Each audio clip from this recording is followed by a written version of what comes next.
जलेबी ले लो साहब, अच्छी जलेबी ले लो, बहुत स्वादिष्ट जलेबी। मेले में घूमते हुए रानी जलेबी बेचती है। उसकी उम्र 10 साल है और घर पर माँ बीमार है। बाप दिन भर नशे में धुत रहता और घर लौटकर रानी की माँ और रानी दोनों को मारता है। घर चलाने के लिए रानी को ही मेलों में घूम घूम कर जलेबी बेचनी पड़ती है। ए लड़की, देखूं जरा कैसी जलेबी बनाई है तूने। हाँ हाँ, देखिए ना साहब।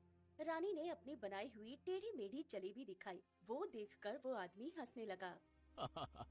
ये क्या बनाया है तूने? जलेबी तो गोल होती है ना, ये तो मैप लग रहा है। ये दिखने में ऐसा है तो खाने में गंदा ही होगा। मैं कहीं और से खरीद लूंगा। उस आदमी ने जलेबी नहीं खरीदी। रानी से ज्यादातर लोग जलेबी नहीं खरीदते थे। उसकी टेढ़ी मेढ़ी जलेबी देखकर सभी हंसते थे, लेकिन रानी बेचारी करती भी क्या। वो छोटी थी और उसे ठीक से जलेबी बनाना नहीं आता था। उसकी जलेबियाँ कभी भी गोल नहीं हो पाती थी। मुझसे बस 2-3 लोग ही जलेबी खरीदते हैं। इतने से पैसों से घर में खाना कैसे ले जाऊंगी? माँ की दवाई, अब पिताजी को भी पैसे देने पड़ते हैं। अब पता नहीं क्या होगा। शाम को कुछ जलेबी बेचकर रानी घर लौट गई। उसकी माँ सावित्री बिस्तर पर लेटी हुई खांस रही थी। वो गर्भवती थी। आ गई बेटी। हाँ माँ, कैसी हो आज? तबीयत ठीक नहीं लग रही बेटी। मैं आज भी आपकी दवाई नहीं ला पाई माँ। कुछ ही पैसों की बिक्री हुई है, उससे राशन खरीदना पड़ेगा। कोई बात नहीं बेटी, मैं तो 2 दिन की मेहमान हूँ। जा, राशन खरीद कर ला। रानी बाहर जाने ही वाली थी कि उसका बापू बिरजू घर पर आ गया। अरे बेटी, तू आ गई, चलो अच्छा है। मुझे पैसे दे, आज दोस्तों को दारू पिलानी है। पैसा? लेकिन पैसे से तो राशन खरीदना है। घर पे कुछ भी नहीं है। राशन नहीं खरीदा तो आज रात भूखा सोना पड़ेगा। तो सो जा भूखा, कौन सा मरी जा रही है, दे मुझे। बिरजू जबरदस्ती करने लगा। सावित्री ने भी पैसे देने से मना किया। बिरजू ने रानी और सावित्री दोनों को बहुत मारा और पैसा छीन लिया। मुझे कभी मना मत करना, समझी? मैं इस घर का मर्द हूँ, मर्द। मैं जो चाहूँ वो कर सकता हूँ। ये बोलकर बिरजू चला गया और अपने दोस्तों के साथ मौज करने लगा। यहाँ सावित्री और रानी रोते हुए भूखे सो गए। रात को अचानक से सावित्री का पेट बहुत दुखने लगा। मेरा पेट फटा जा रहा है। सावित्री रात भर तड़पती रही और सुबह उसने एक बेटी को जन्म दिया। उस बच्चे के रोने की आवाज से पूरा घर गूंजने लगा, लेकिन अपनी बेटी को जन्म देते हुए सावित्री का देहांत हो गया। नहीं, माँ, आप मुझे छोड़कर नहीं जा सकती, माँ। रानी ने अपनी बहन को गोद में ले लिया।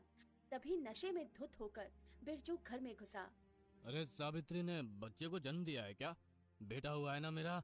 क्यों रे रानी, अब बेटा हुआ है ना? नहीं पिताजी, बेटी हुई है, बहन हुई है मेरी। दात तेरी की, फिर से करमजली ने लड़की को जन्म दिया है, यह किसी काम की नहीं है। ये बोलकर बिरजू मरी हुई सावित्री की लाश को ही मारने लगा। पिताजी, मत मारिए पिताजी, माँ मर गई है पिताजी, मत मारिए। मर गई है?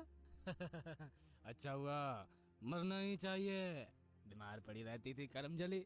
ये बोलकर बिरजू ने सावित्री की डेड बॉडी पर फिर से लात मारी। सावित्री की डेड बॉडी बिस्तर से नीचे गिर गई। रानी रोती रही। अब तू भी अपनी बहन को लेकर निकल जा यहाँ से। निकल जाऊं? लेकिन कहाँ? मैं बच्ची हूँ पिताजी। तो मैं क्या करूँ? मुझे बेटियां नहीं चाहिए, निकल जा यहाँ से, निकल। बिरजू ने रानी को घर से निकाल दिया। रानी अपनी बहन को लेकर वहाँ से चले जाने के लिए मजबूर हो गई। बिरजू ने सावित्री की डेड बॉडी को दफना दिया। रानी अपनी बहन को गोद में लेकर घूमने लगी। मैं अभी क्या करूं? मैं तो खुद का पेट भी नहीं पाल सकती। एक नवजात बच्ची का पेट कैसे पालूंगी?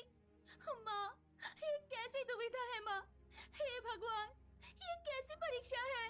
रानी मेले में आई और भीख मांगने लगी। साहब, मेरी नवजात बहन को कुछ खिलाना है, कुछ पैसे दे दो साहब। अरे तू तो कल जलेबी बेच रही थी ना यहाँ, क्या हुआ? जलेबी बिके नहीं? नहीं साहब, बहुत मुश्किल में हूँ। बिकेगी भी कैसे, टेढ़ी मेढ़ी जलेबी। हाँ। उस आदमी ने रानी को 5 रुपए दिए। कुछ देर भीख मांगने के बाद रानी के पास कुछ पैसे जमा हो गए थे।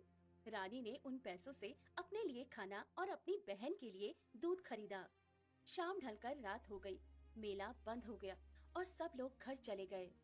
मैं पूरी रात रहूंगी कहाँ? कोई मुझे जगह नहीं देगा।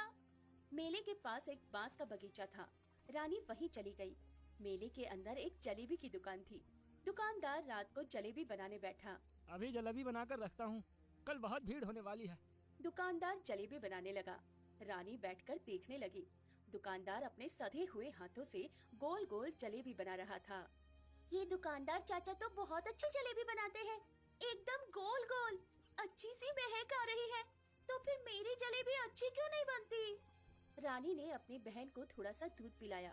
बाकी के दूध रखने के लिए वो कुछ ढूंढने लगी। उसे एक बांस का टुकड़ा मिला। एक तरफ से वो खाली था। वो बांस का टुकड़ा बोतल के जैसा था। रानी ने उसमें दूध रख दिया। रात को बहुत तेज बारिश आई। अब ये बारिश कहाँ से आ गई? हे भगवान, मेरी मुश्किलें कम क्यों नहीं होती? रानी पूरी रात बैठकर भीगती रही, लेकिन उसने अपनी बहन को भीगने नहीं दिया। सुबह उसने देखा कि एक और बांस का टुकड़ा पड़ा हुआ है। उसमें नीचे की ओर एक छेद है। उसमें से अंदर का पानी थोड़ा थोड़ा करके बाहर आ रहा है। अरे वाह, इससे तो बहुत अच्छी जलेबी बन सकती है। तभी उसकी बहन रो पड़ी। उसे भूख लगी थी। रानी उसे दूध पिलाने के लिए जब उस बांस के टुकड़े से दूध निकालने गई, तो देखा कि वो दूध जमकर दही बन गया है। अरे ये क्या? ये दूध की तो दही बन गई। अब मेरी बहन दही थोड़ी खाएगी। दही तो बड़े लोग खाते हैं। ये कहते ही रानी के दिमाग में अचानक से घंटी बजी। दही और जलेबी, दही के साथ जलेबी, वो भी बैम्बू फ्लेवर। रानी भीख मांगने लगी और भीख मांगकर उसने कुछ पैसे जोड़ लिए। उन पैसों से उसने कढ़ाई और बाकी चीजें खरीद ली। उसके बाद मिट्टी से चूल्हा बनाकर वो जलेबी बनाने लगी। रानी वही इस्तेमाल करने लगी जिस बांस के टुकड़े में छेद था।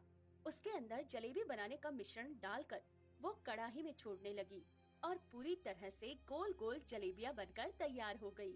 दही जलेबी खा लो साहब, दही जलेबी खा लो। दही जलेबी खा कर देखता हूँ। उस आदमी ने दही जलेबी खाई। अरे वाह, बैम्बू फ्लेवर दही और जलेबी, ये तो कुछ नया है, मुझे और दो। कुछ ही देर में वहाँ पर भीड़ जमा हो गई।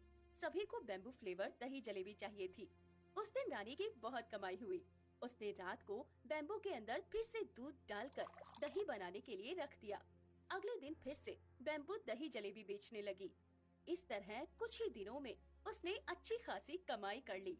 और तभी मेले में उसका बाप बिरजू आ गया। उसने अपनी बेटी को बैम्बू दही जलेबी बेचकर पैसे कमाते हुए देख लिया। अरे वाह, तू तो अच्छा खासा पैसा कमा रही है। दे मुझे, दे पैसे दे। नहीं, ये मेरे पैसे हैं। आपकी वजह से मेरी माँ मर गई है। आपने मुझे और मेरी बहन को भी घर से निकाल दिया। अब जाइए यहाँ से। अच्छा, पैसे कमाकर घमंड बढ़ गया है तेरा? हाँ, ये ले। बिरजू रानी को मारने लगा, लेकिन तभी वहाँ मेले के लोग आ गए। अरे ये बेवड़ा इस बच्ची को क्यों मार रहा है? मारो इसे। सभी लोग मिलकर बिरजू को पीटने लगे। पास ही में गरम कढ़ाई में गरम गरम तेल उबल रहा था। बिरजू उसमें गिर गया और उसके शरीर में छाले पड़ गए। पुलिस आई और बिरजू को गिरफ्तार करके ले गई। रानी बिटिया, तुम्हारे बैम्बू दही जलेबी बहुत अच्छे हैं। तुम घर लौट जाओ, मैं तुम्हारे साथ हूँ। अब से तुम्हारा बाप तुम्हें परेशान नहीं करेगा, ये मेरा वादा है। बिरजू को जेल हो गई और उसे सजा मिल गई।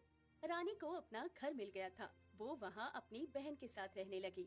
उसकी बैम्बू दही जलेबी बहुत फेमस हो गई थी और दूर दूर से लोग उसे खाने के लिए आने लगे। ऐसे रानी बहुत अमीर हो गई और अपनी बहन के साथ खुशी खुशी जिंदगी बिताने लगी।